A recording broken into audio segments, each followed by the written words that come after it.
Bismillahirrahmanirrahim. Assalamualaikum warahmatullahi wabarakatuh. Perkenalkan, nama saya Rita Farel, NPM 222170096 dari Pendidikan Geografi kelas B.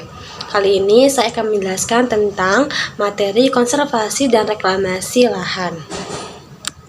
Yang pertama, ada materi mengenai pengantar konservasi tanah dan reklamasi lahan serta kerusakan tanah.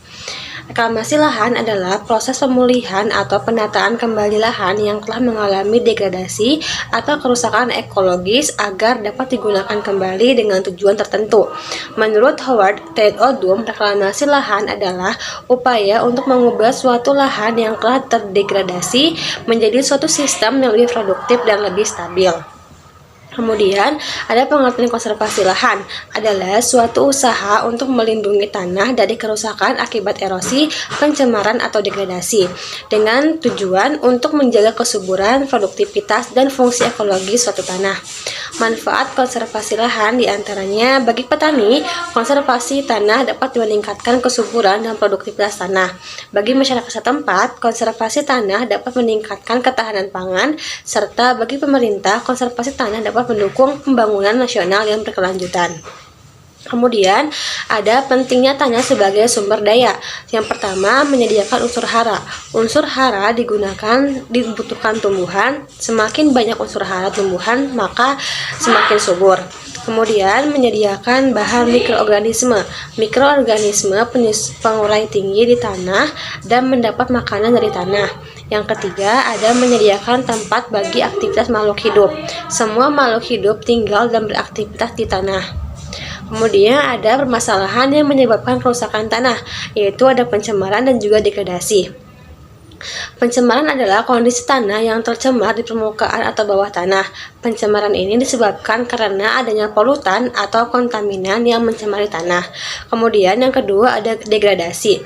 Degradasi tanah adalah penurunan status atau nilai tanah. Penurunan nilai tanah tersebut dapat berupa penurunan kualitas maupun secara kuantitas. Kemudian yang kedua adalah pengertian lahan potensial dan juga lahan kritis. Karakteristiknya untuk lahan potensial itu ada tingkat kesuburan tinggi, sifat fisik yang baik, dan daya dukung tanah yang besar. Kemudian untuk karakteristik lahan kritis diantaranya adalah kandungan humus rendah, tidak subur, dan daya dukung tanah yang rendah. Kemudian ada penggunaan lahan potensial.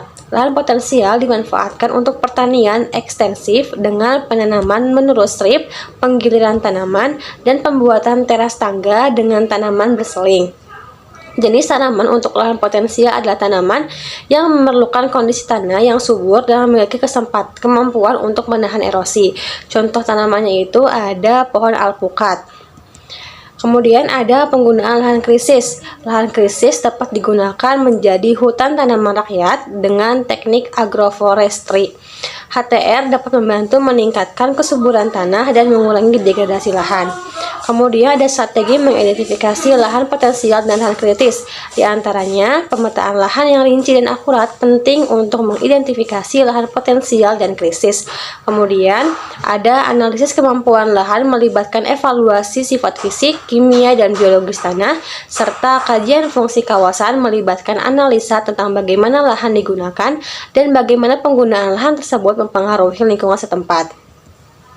Kemudian yang terakhir ada strategi pengelolaan lahan potensial dan lahan kritis. Yang pertama, penggunaan lahan yang sesuai dengan kemampuan lahan dapat membantu mengurangi degradasi lahan. Kemudian, konservasi vegetasi dan mekanik dapat membantu mengurangi erosi dalam degradasi lahan.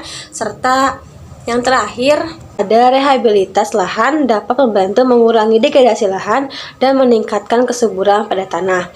Sekian materi yang bisa saya sampaikan. Terima kasih. Assalamualaikum warahmatullahi wabarakatuh.